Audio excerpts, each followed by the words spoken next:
बाहर तो बहुत तेज बारिश हो रही है। अब मैं मजदूरी कैसे करने जाऊंगा? बाबा, आप रुक जाइए, मौसम बहुत ज्यादा खराब है।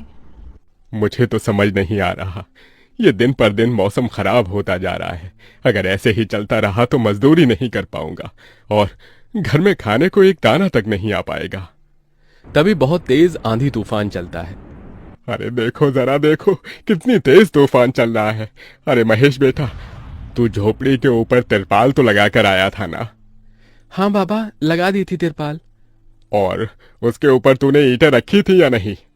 बाबा, ईंट रखना तो मैं भूल गया। महेश के इतना कहते ही झोपड़ी के अंदर बारिश की वजह से पानी टपकना शुरू हो जाता है। हे भगवान महेश, तूने ये क्या किया? तुझे मैंने कहा था बारिश और तूफान तेज है, तुझे ईंटें रख देनी चाहिए थी। मुझे लग रहा है कि तिरपाल उड़ गई। चल चल मेरे साथ चल। अब तुझे मेरे साथ भीगते हुए मेहनत करनी होगी, नहीं तो पूरे घर में पानी ही पानी भर जाएगा। देवेश इतना बोल ही रहा था कि घर के अंदर वाकई छत से पानी टपकने लगा। हाँ पिताजी, आप सही कह रहे हो, चलो चलते हैं जल्दी से। दोनों बाप बेटा बारिश में बाहर निकलते हैं और झोपड़ी की छत पर तिरपाल को सही से लगाना शुरू कर देते हैं। अरे बेटा, ईंट को अच्छे से रखना, कहीं ईंट गिर न जाए। ठीक है पिताजी, सही सही रखूंगा। महेश इतना कहकर अच्छे से ईंट से तिरपाल को दबाने लगता है, जिससे छत ढक जाती है और झोपड़ी में पानी टपकना बंद हो जाता है। लेकिन इसी के चलते हुए बेचारे दोनों के दोनों बहुत बुरी तरह भीग जाते हैं। अरे चलो बेटा, बहुत ठंड हो रही है, बाहर घर में चलते हैं। चलो, बरसात में मौसम बिल्कुल ठंडा हो गया है। हाँ पिताजी, आपने बिल्कुल सही कहा, चलिए। जब दोनों बाप बेटा घर के अंदर आ जाते हैं तो मेघा उन्हें सूखा कपड़ा देती है और अपना शरीर पोंछने के लिए कहती है।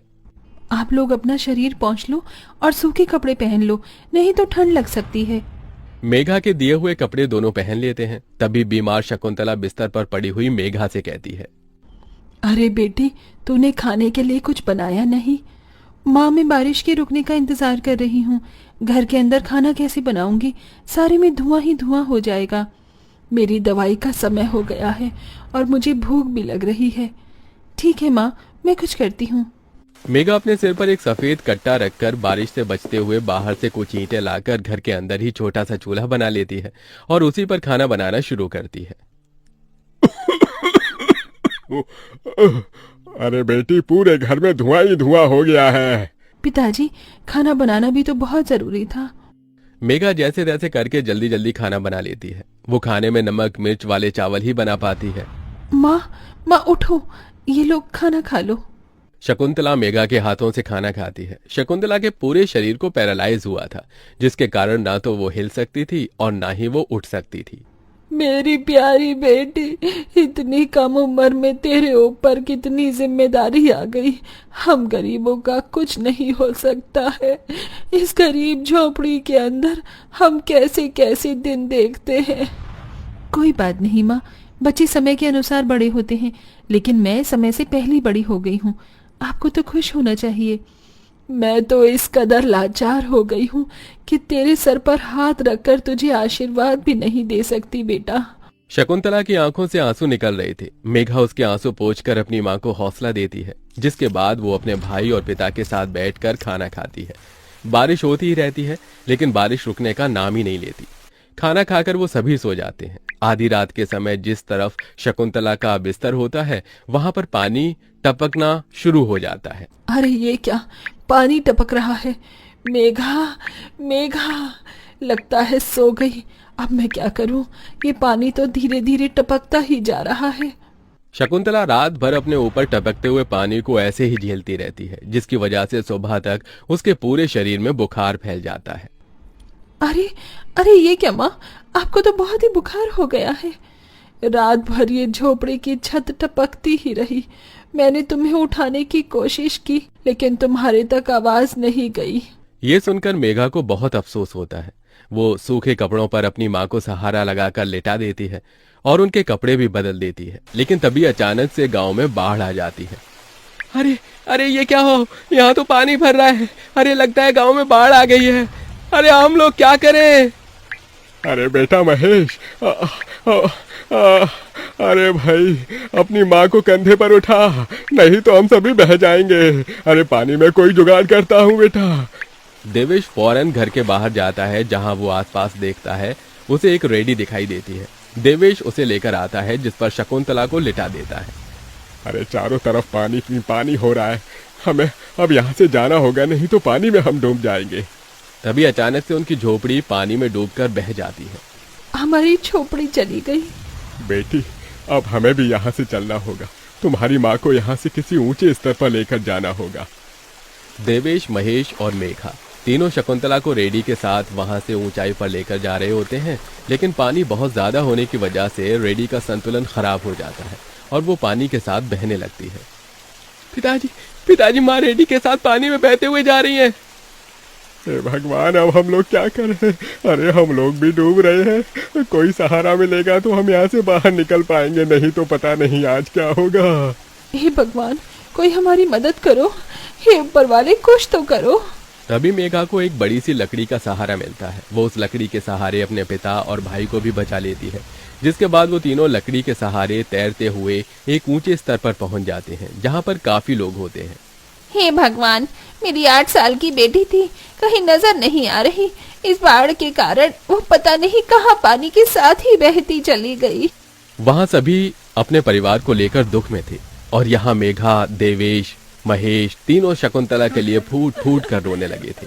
मेरी माँ पता नहीं कहाँ चली गई, पता नहीं किस हाल में होंगी वो।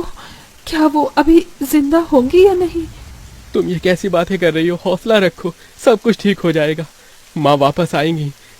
ये देखो, सरकारी लोग हमारी मदद कर रहे हैं, बिछड़े हुए परिवार के सदस्यों को ढूंढ कर ला रहे हैं।